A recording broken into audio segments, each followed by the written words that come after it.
दोस्तों नमस्कार। आज हम बात करेंगे उत्तर प्रदेश में जो राजनीति में बयानबाजी चल रही है और एक तरफ अखिलेश यादव मैनपुरी में आकर के अपने पार्टी के कार्यकर्ताओं को मजबूत होने का मंत्र दे रहे थे और उधर ही अपर्णा यादव कहीं ना कहीं जो सपा को खत्म करने का एक मंत्र वहां पर दे रही थी और उन्होंने कहा कि जो राष्ट्रवादी पार्टी है वो भाजपा है और भाजपा के साथ ही मैं कहूंगी कि सभी लोगों को आकर के जुड़ना चाहिए। कहीं ना कहीं जिस तरीके से राष्ट्रवाद के लिए मुखर होकर जो अपर्णा यादव ने जितना भी बयानबाजी की और उसको लेकर के भाजपा को मजबूत करने का एक आह्वान किया था। अपर्णा यादव ने कहा कि जब तक मेरे शरीर में खून है तब तक मैं भाजपा के साथ खड़ी रहूंगी, क्योंकि भाजपा ही एक ऐसी पार्टी है राष्ट्रवाद की बात करती है और जो राष्ट्रवादी लोग हैं वो भाजपा के साथ खड़े हों। और इसी तरीके का उन्होंने वहां पर मंत्र दिया और सपा को खत्म करने की, जिस तरीके से सपा से लोगों का मोह भंग होता हुआ नजर आ रहा है वो आखिरकार क्यों? अखिलेश यादव के ऊपर तरह तरह के आरोप लग रहे हैं। अब तो मुसलमान भी अखिलेश यादव के ऊपर आरोप लगाने लग गए कि जिस तरीके से मुसलमानों ने एक मुश्त होकर के अखिलेश को वोट किया और उन्होंने कहा कि ये हमारे साथ खड़े नहीं हो रहे। कारण क्या है कि इसकी सबसे बड़ी बात है, योगी जी ने एक बयान दिया था कि अखिलेश यादव नहीं चाहते आजम खान को जेल से बाहर लाना। आखिर क्यों? यह सबसे बड़ी बात थी और आज वो कहीं ना कहीं वो साबित होता हुआ दिखाई दे रहा है। आजम खान हो गए, नाहिद हसन हो गया या सहजिल इस्लाम हो गए, इनके ऊपर जब योगी की ताबड़तोड़ कार्रवाई हुई और उसके बाद जब कार्रवाई ताबड़तोड़ होने के बाद जब अखिलेश यादव की तरफ से किसी तरह का कोई बयान नहीं आया, उससे कहीं ना कहीं मुसलमान नाराज हो गया कि हमने तो एक मुश्त होकर के वोट दिया था। जब इतने बड़े नेताओं के साथ अगर अखिलेश यादव या अखिलेश यादव की पार्टी के लोग खड़े नहीं हो सकते तो आखिरकार आम जनता के साथ अखिलेश यादव कैसे खड़े होंगे? सबसे बड़ी बात यहां पर यह आती है कि जिस तरीके से चुनाव के समय और चुनाव के बाद जब भाषणबाजी हुई, सहजिल इस्लाम ने तो बोला था कि बंदूक से धुआं नहीं गोली निकलेंगी, तो उसके बाद इतनी बड़ी कार्रवाई हुई। सबसे बड़ी बात है कि यहां योगी के समय में, योगी की 0.2 में जिस तरीके से कार्रवाई हो रही है वो देखने लायक है। अगर मैं मुरादाबाद की बात करूं तो कहीं ना कहीं वहां के एसएसपी हैं, उन्होंने भी बड़ी कार्रवाई की।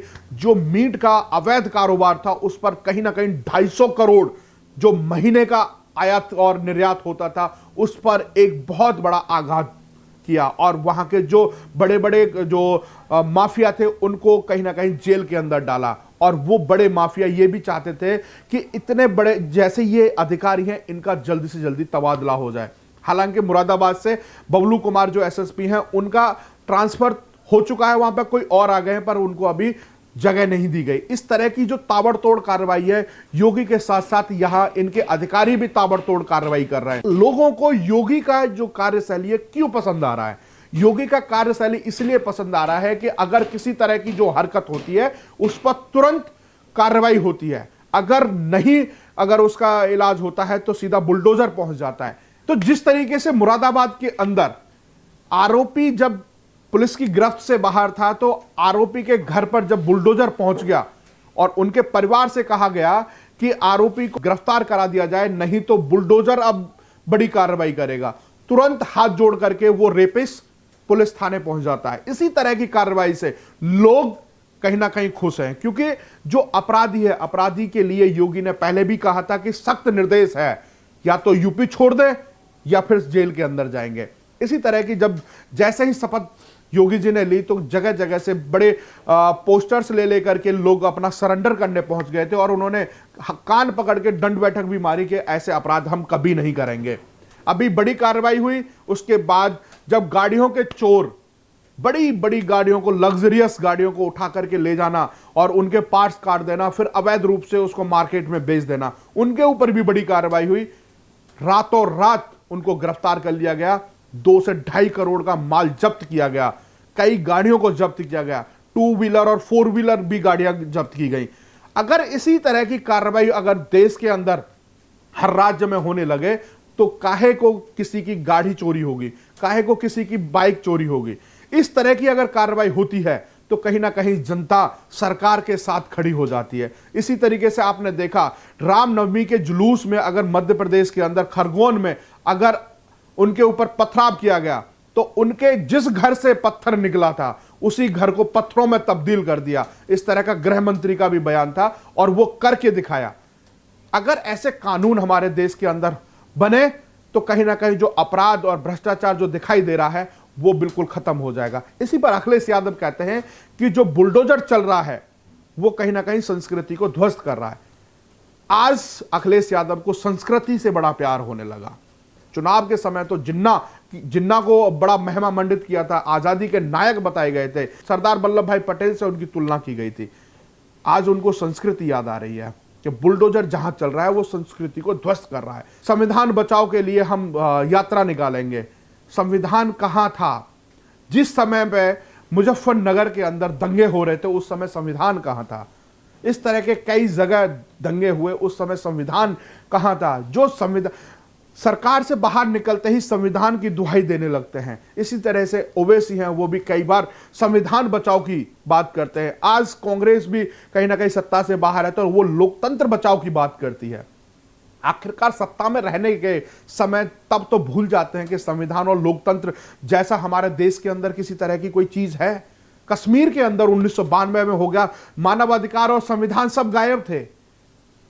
करौली के अंदर, अगर राजस्थान करौली के अंदर अगर कोई शोभा यात्रा निकलती है तो वहां संविधान और कानून कायदा सब खत्म हो जाते हैं। पुलिस के सामने लोगों को मारा जाता है, बाइकों के ढेर लगा दिए जाते हैं।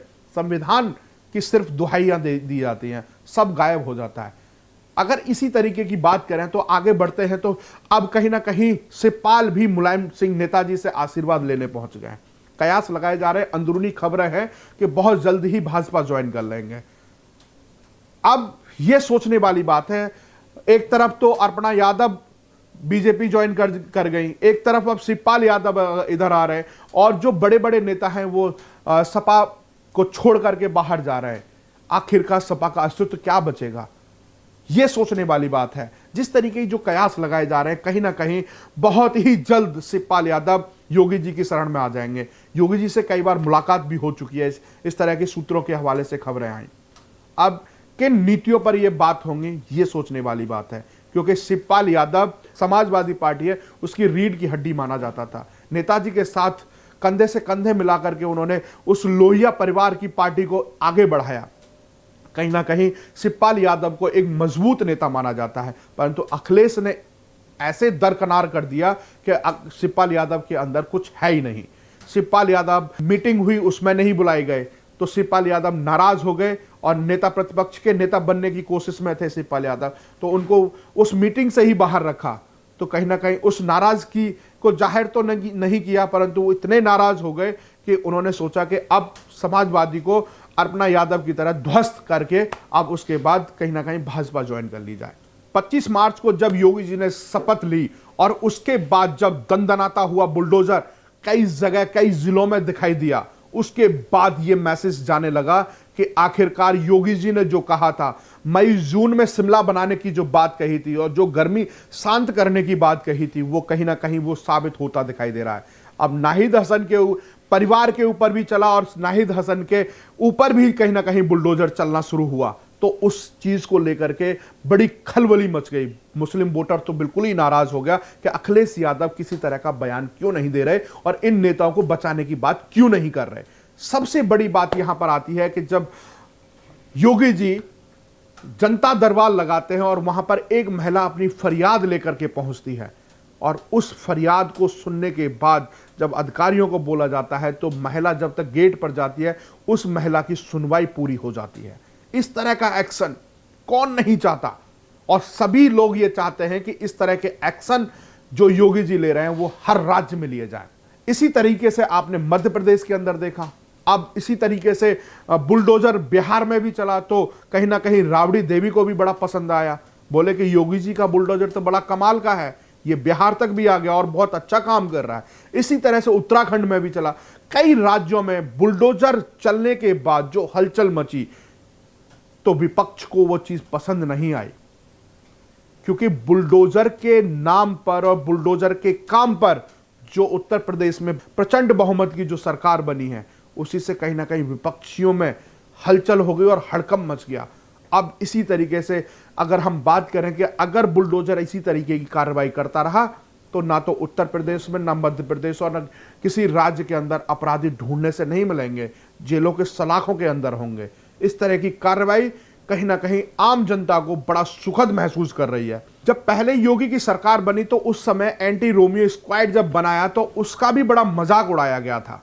आज कहीं ना कहीं दोबारा से वो चीज एक्टिव दिखाई दी, और जिस तरह से स्कूल हो, विद्यालय हो, मंदिर हो, जहां पर महिलाओं का आवागमन हो, उनके सामने अगर मनचले दिखाई देते हैं तो वो कहीं ना कहीं पुलिस उनको पकड़ लेती है और उन पर लठ बजाना शुरू कर देती है। तो इससे कहीं ना कहीं बहुत ही महिलाओं को बड़ा सपोर्ट मिल रहा है। आज कहीं ना कहीं एंटी रोमियो जो घूमते रहते हैं, मनचले जो घूमते हैं, उनके ऊपर इतनी कार्रवाई होने के बाद कोई दिखाई नहीं देता। एंटी रोमियो स्क्वाड के साथ साथ अर्पणा यादव कहती हैं कि अगर स्कूल के अंदर सेल्फ डिफेंस की अगर क्लासेस शुरू कर दी जाएं तो हो सकता है कि एंटी रोमियो स्क्वाड की जरूरत ना पड़े, महिला इतनी सक्षम हो जाए कि ईंट का जवाब पत्थर से वहीं ऑन द स्पॉट दे सकती हैं। कुछ महिलाएं तो आपने देखा होगा सोशल मीडिया पे बहुत सारी वीडियोस वायरल होती रहती हैं और वो वहीं पर चप्पल से सीधा जवाब दे देती हैं। इस तरह की चीजें भी सामने आती हैं। तो ऐसी खबरों के लिए आप हमारे साथ जुड़े रहिएगा। जय हिंद, जय भारत।